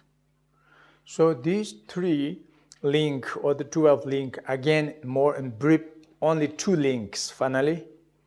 Cause, the link of cause, and link of effect. Or we can say the link of origination and of samsara, and the link of the result, suffering of samsara. That is Buddha's 4 Noble Truth teaching, the first 2 Noble Truth. That's the point. The Noble Truth of suffering and Noble Truth of origination.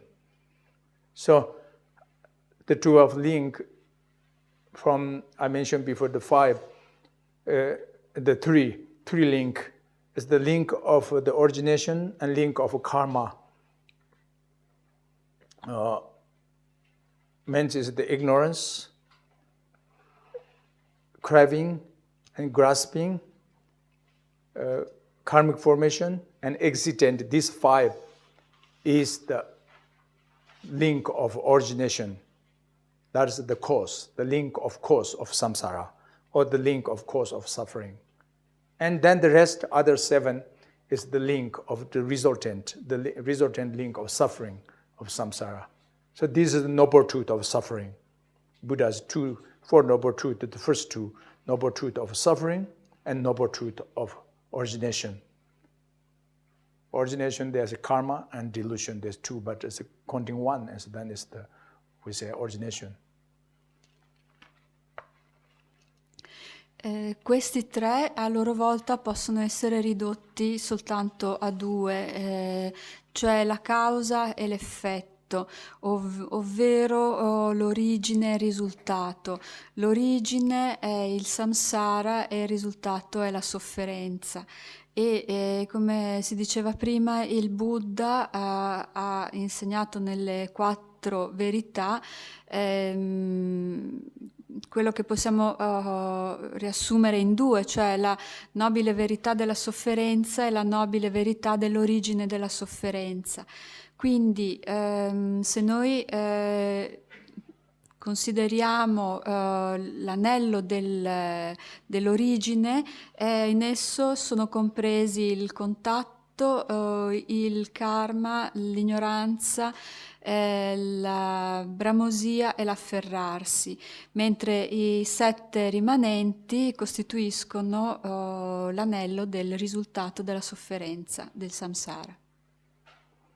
So these 12 link interdependent, if you ask, takes how long to complete one of these 12 link, and this, as there's 2 possibilities.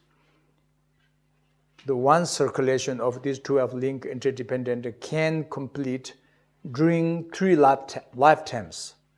For example, in past life, with the ignorance, karma, and the projecting consciousness, there's 3 existent already. And then it's from the name and form until is the existent in this life. You know, we are born in this life. And then it's performing next rebirth and age and death. This means is 3 lifetimes to complete one times the circulation of 12 link interdependent. That's one possibility.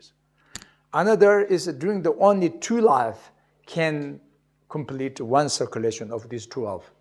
That means is in past life, with the ignorant to be accumulated the karma and stored on the projecting consciousness, and then but this performing in next rebirth, in this life everything's, you know, from name and to the death, everything's there. So this during the 2 life is to complete one circulation, 1 times of the circulation of these 12 link interdependent, so forth.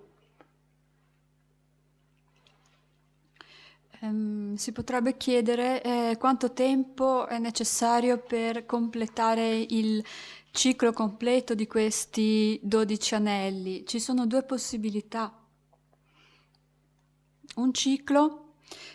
Una possibilità è che un ciclo possa essere completato in 3 vite. Quindi nella vita precedente si sono sviluppati i primi 3 anelli, poi nella vita attuale passiamo dal nome e forma fino all'anello dell'esistente, e nella rinascita successiva vi sarà l'ultimo anello di vecchiaia e morte. Questa è la prima possibilità. Oppure può essere completato in 2 vite, quindi nella vita passata si arriva fino all'anello della coscienza proiettante, e in questa vita si sperimentano tutti i rimanenti. Okay, so that is we understand how training cyclic existent and samsara of ordinary, whether interdependent or 12 link. So now the question is, it is possible we can liberation from this circulation? Is it possible? Can enlightenment? It's very, very possible. So, but how we know is the possibilities is because now we need to research the anti-clockwise, the reverse order way of these 12 link. That is enlightenment actually. Because if you ask, it is possible, can stop the suffering of birth, death, ill, sick, virus I mentioned you before, hell realm, from the bottom of a hell realm suffering into the peak of existence, says samsara is full suffering. Yes, can, because we need to stop the birth, because it comes from birth. But can stop birth? Yes, can. Because it's the cessation of the existent. Can stop this existent? Can. It's because you can find the cessation of the grasping. Then you need to stop the craving. Then you need to stop the feeling. Then you need to stop of the contact. Then you need to stop of the faculties, sense faculties. And then you need to stop name and form. Then need to stop karma, And how can the main important one thing is how can we stop karma? Because karma created by the ignorance, This so therefore now is the last question. It is we can see everything comes from ignorance. Finally, we understand. If it can stop ignorance, sure, it can stop samsara, the suffering. But it is possible, can stop ignorance? Because again, I mentioned before, what is meaning ignorance? What is point? Means ignorance is a misunderstanding. So misunderstanding is not the reality. That is the not nature of phenomena. So therefore, we need to understand. We need to understand the reality. We need to experiencing the reality, selflessness, and selflessness of phenomena. Better your primordial wisdom mind, hearing wisdom, contemplation wisdom, and meditation wisdom. First, we need to understand the reality. Second, we need to experiencing the reality. And the end, you will be realization the reality. That is enlightenment, So therefore, it's the cessation of ignorance performing in the cessation of a link of the karmic formation. And from the cessation of karmic formation, and then it's performing in the cessation of consciousness. From cessation of consciousness, and then it's stopping of the name and form, and so forth, so on. In the end, when you can stopping the cessation of the form, the cessation of birth, and then what is coming? And the cessation of all the sufferings of the age and death, so forth. That means is a liberation, enlightenment. That is nirvana. So very, very possible. This all is logical. So Buddha's the last two noble truths of the four. Noble truth of cessation. That is the point. How can? And because you need to follow on that the noble truth of path. What is path? Wisdom and compassion. We mentioned the Chut tradition, Chut teaching. That times because we have no time already past the time. So therefore, I'm just brief to say. It's very possible. So this is the main point of Dharma practice, actually.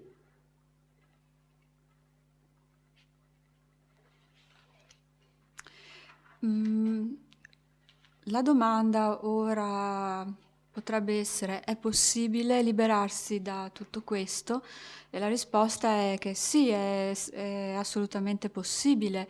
Dobbiamo ricercare in senso antiorario, scusate, a questo punto, in senso inverso, per arrivare fino alla possibilità dell'illuminazione, che deriva dall'interrompere tutte queste sofferenze. Quindi è possibile far cessare tutte queste sofferenze, da quelle degli esseri fino in fondo agli inferni a quelle degli dei nei reami più alti. E in che modo è possibile?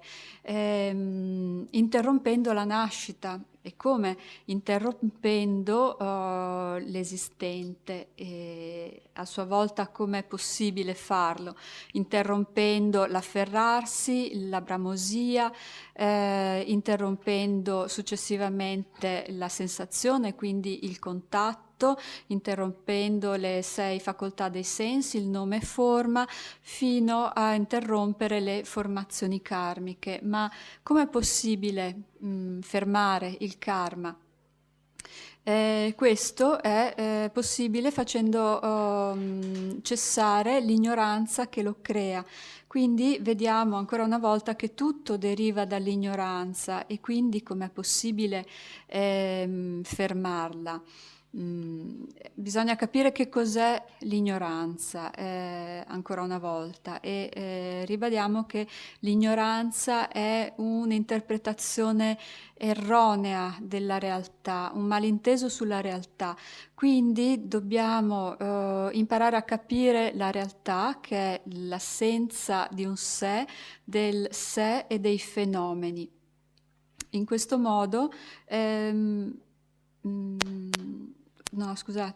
questo lo possiamo ottenere accumulando la saggezza dell'ascolto, la saggezza della contemplazione, la saggezza della meditazione. Così con la cessazione dell'ignoranza e la cessazione delle formazioni karmiche si avrà la cessazione della coscienza e quindi da qui del nome e forma, e via via fino a far cessare la nascita e la sofferenza in generale. In questo modo si raggiunge l'illuminazione e si raggiunge il nirvana sostanzialmente. Perciò è per questo che le ultime 2 verità insegnate dal Buddha sono la verità della cessazione e la verità del sentiero. Il sentiero che cos'è? È la compassione e l'amorevolezza, come abbiamo già spiegato ieri durante l'insegnamento sul Chön. Quindi è estremamente importante ricordare che il punto fondamentale della pratica di Dharma è esattamente questo. So then is what happened when complete enlightenment is we are exhaustion, disappear, something, but not. Especially Mahayana traditions of the enlightenment of Buddhahood. You should be born again and again for benefit other sentient beings in the pure realm or unpure of samsara, still continuously. But that means is ordinary people, we are born in samsara by the origination of karma and the origination of delusions. That is why the result is suffering. The birth is suffering. But extraordinary beings, they are born in the pure land or unpure of the land of samsara, originated by the primordial wisdom and great compassion. It's different, the method is different. The born. So we are not freedom, how born in samsara, where and when, because we are dependent from the karma and delusions. We have no freedom. That's why we have suffering. But those supreme beings, they are born in the samsara or the pure land benefit to others better freely because of wisdom and compassion. So they have freedom from suffering of birth, death, or so forth. So this is the nirvana. So that is in brief introduced to you. 12 link interdependent clockwise and 12 link interdependent anti-clockwise as a nirvana.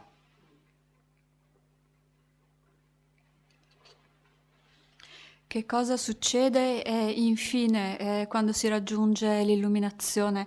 Vuol dire che si scompare semplicemente, che non esiste più nulla? No, per la nostra tradizione, soprattutto Mahayana, e secondo l'insegnamento del Buddha, si rinasce poi per aiutare tutti gli esseri senzienti, solo che invece le persone ordinarie rinascono a causa delle illusioni del karma nel samsara, e quindi il risultato per loro è la sofferenza. Invece gli esseri puri, gli esseri supremi, rinascono nelle terre pure, che sono originate dalla compassione e dalla saggezza, e quindi in queste terre pure non esiste più nessun tipo di sofferenza e sono liberi da ogni sofferenza. Quindi questo effettivamente è il nirvana. Dunque in questo modo abbiamo completato una breve introduzione ai 12 anelli del sorgere interdipendente, sia in senso orario sia in senso antiorario, fino a trattare del nirvana.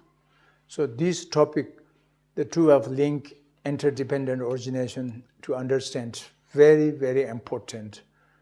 You know, for example, if yourself thinking or others ask, you know, what is samsara? Then you found the answers from these 12 link interdependent. You know, why we are suffering, and then you get the answers from these 12 link interdependent. Why we are reborn again and again in the samsara, then you answers also you found from these 12 link. Why can be is a reincarnation, you know, the next rebirth and past life and future life. Also the answer is you can find the right answer. I mean, the correct answer is from these 12 link. You understanding from this you can, you know. And then is what is the purpose? What is the benefit Dharma practice? The answer you can find from these 12 link interdependent, you know. And what is the enlightenment? What is the nirvana? What is liberation? Then you can find the right answer is these 12 link interdependent, if you understand the anti-clover, you know. So therefore this is everything of Buddha's teachings. No matter what kind you practice, sutra and tantra, or some, you know, sub-school, Hinayana tradition to, and the high school of great perfection, Zopa Chenpo, including to understand from these 12 link, clover or anti-clover. If you confusing yet not clear understand these 12 link, interdependent, clover, anti-clover, then you need to learning, stay continuously, research more and more. You sure finally you can find the conviction, certainty, the conviction clear. Better, I mean, it's perfect logic, better perfect reasoning, you yourself get the, you know, the certainty coming. So when you get certainty of this clover, anti-clover, that means you understand Dharma, you know. So therefore I'm says that is important to learn more again and again, research this all why, how.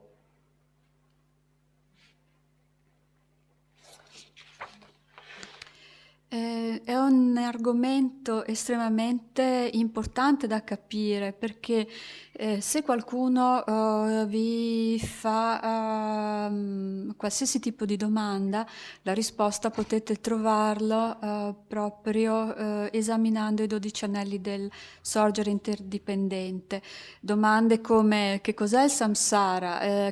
Perché esiste la sofferenza? Perché si è rinati nel samsara? Le risposte le potete trovare tutte in questa spiegazione. Altre domande come: perché ci si rincarna? A che scopo si pratica il Dharma? Qual è il beneficio del Dharma? Anche queste domande trovano qui la loro risposta, come anche se qualcuno vi domandasse che cos'è l'illuminazione, che cos'è il nirvana, la liberazione, considerando questo argomento dei 12 anelli in senso inverso, in senso antiorario, si può trovare la spiegazione anche a queste domande. Perciò non ha nessuna importanza che si sia seguaci dei sutra, scusate, che si pratichino i sutra o i tantra, che si sia dei seguaci dall'Hinayana fino alla grande perfezione dello Dzogchen Chenpo. In realtà tutti gli argomenti sono riassunti qui e possono essere approfonditi seguendo la progressione in senso orario oppure in senso antiorario. E se per caso non riuscite a trovare qui dentro la risposta, vuol dire che c'è bisogno di studiare ancora, fare altri approfondimenti, fare altre ricerche, finché con la vostra logica e la vostra capacità di ragionamento, seguendo questa esposizione in senso orario oppure antiorario, potrete veramente verificare da voi stessi che tutto il senso del Dharma è riassunto proprio qui dentro.